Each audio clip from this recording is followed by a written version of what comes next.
today. Wanted to get you a little video of Barkley, show you what we're working on. We're just out in the yard, just gave some dogs a bath, and we're just hanging out. I'm starting to work a little bit more and more on him finding the heel position. So sometimes when I don't have the leash on him, he has a tendency when we're working on the heel position, he'll stop and he'll come in front like this. And there's a lot of reason for that. Like, it's comfortable for him. He gets affection when he's right here. So much of like recall is calling him into this front position. And he's a super affectionate dog. So he really wants like to come in front of me for affection, but I don't want him to use it to get out of heeling. So I want to make sure that he can also come back into a position like this and be comfortable with getting affection here. So some things like when I start teaching heel with a dog like him, with all dogs, is I will leave heel and have him find it by going away, Barkley, heel. And it's very easy for him to get into that position. So we start all dogs that way. It's really easy. And very quickly we can teach this kind of like finding my leg throughout various angles. Now what I want to start to do is make it a little bit harder by leaving this way, or let's say maybe he puts himself in this position and I want him to be able to come into position and flip. And there's conflict with him here because this means affection, this means work. And so I want to make sure that he can do both. Like he can receive affection and then go into a heel position and go into that work mindset and be comfortable doing that. And so I'll show you how I start to do it. I'm going to be set up in this position. I have my leash and my e-collar in this hand. This is my left hand.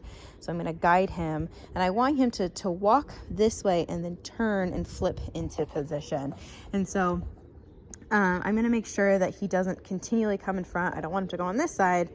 I want him to turn this way. So I'm going to set myself up where my leash is going this way. And we've done this a couple times the last 2 days, and he's getting it slowly but surely. So this is a complicated thing for most dogs to learn, but it's so functional for a dog like him when he gets stuck and he comes into that front position for affection. When we're asking for heel, I want to make sure that he can go back to healing, and we can give him affection right here, right next to us. Good job, buddy.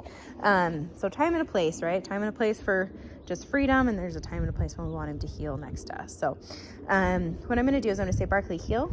And there's a little bit of conflict. I'm going to use the leash. Good. And a little bit of e-collar. Good job to get him in that position. So both of those things, e-collar is my motivator, where I want him to feel the e-collar. He understands, okay, this means I need to do something. I have this information, and that leash is that guide of where he needs to go. So good job, buddy. Heel. And then from here, I might just heel him around the yard a little bit as we kind of work. Good job, buddy.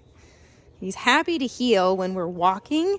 It's just that occasional, I'm kind of bored, or maybe I got confused, or there was a distraction. Like there's dogs playing in the yard right now. I know. It's like, I want to go play. This is hard. Good job, buddy. He does really good on the automatic sit. Voodoo, easy. Okay, kind of crazy. Good job. So when I leave him here, let's see if he can do it. So I'm going to say heel. Now I'm going to do a little e-collar as my motivator, and my leash as my guide. So with my footwork, good job, buddy. I'm just ever slightly walking back so that I give him a little bit more space. And that is also going to work as my guide, because as I walk back, the leash is going to become tight, and my feet are creating space for him to fill. So sometimes dogs like him that are so like polite and sweet, it can be very conflicting for them to come into my space if I don't move a little bit. Like he can kind of feel like he's challenging me, and I don't want him to feel like that, because he's not, like, he can be stubborn in some ways and obstinate, but like he definitely is a dog that wants to challenge people. He's pretty soft in that regard. So if I give him a little bit of space, it's going to make him feel a little bit more comfortable to alleviate that pressure by moving in, and I'm not adding more conflicting pressure to him, if that makes sense. So Barkley, heel. So I'm just going to take a couple steps back and then forward. Good. So he can gather his body and come back into that sit. So this is a super functional exercise that I encourage people to practice a lot, because it's something that becomes functional later. We don't need it all the time, but from time to time, it's a really functional exercise. And if we practice it when we need it, it'll come handy. So practice it outside of those moments and then apply it in those moments when we need it. So good job, buddy. Good boy.